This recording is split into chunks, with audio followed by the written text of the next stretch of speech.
сироҷдин абдураҳмонов аз рӯҳониёни маъруфи тоҷикро 5.5 сол ба зиндон маҳкум карданд. Хабаргузори Азия Плюс навишт, ҳукми эшони Сироҷиддин рӯзи 12 феврали имсол дар додгоҳи ноҳияи Исмоили Сомонӣ эълон шуд. Як манбаи радиои Озодӣ дар додгоҳ гуфт, рӯҳонии шинохтаро ба ташкили фаъолияти созмони ифротгароӣ гунаҳкор донистанд, аммо тафсилот надод. Азия Плюс бо такя ба қавли манобеаш мегӯяд, эшони Сироҷдинро барои таблиғи ҷараёни салафия гунаҳкор донистанд.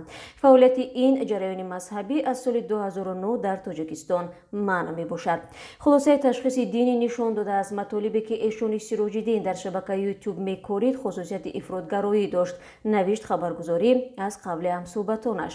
Эшони Сироҷиддин ки моҳҳои охир дар саҳифаи Садои умед дар шабакаи YouTube ба пурсишҳои динӣ посух медод, моҳи ноябри соли 2020 дастгир шуд, вале бо гузашти 3 моҳ мақомот дар бораи ӯ ва иттиҳомоташ ҳарфе нагуфтанд. Он вақт манобеи огоҳ гуфта буданд, муаллифи блоги Садои умед дар YouTube-ро низ дастгир карданд ва то ҳанӯз сарнавишташ рӯшан нест.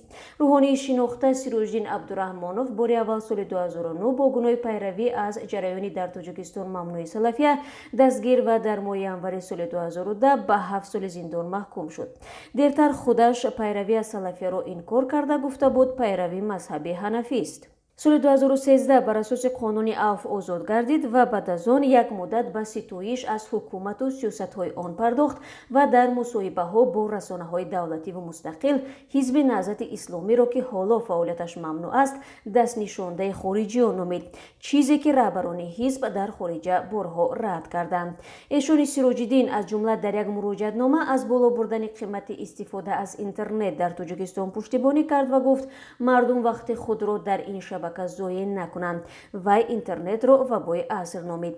Маълум набуд видеоро Сироҷдин Абдураҳмонов ихтиёран худаш сабт кардааст ва ё бо хоҳиши каси дигар, аммо баъд аз солҳо дигар бора дарак додани ӯро баъзеҳо кори дасти дастгоҳҳои таблиғотии ҳукумати Тоҷикистон донистанд.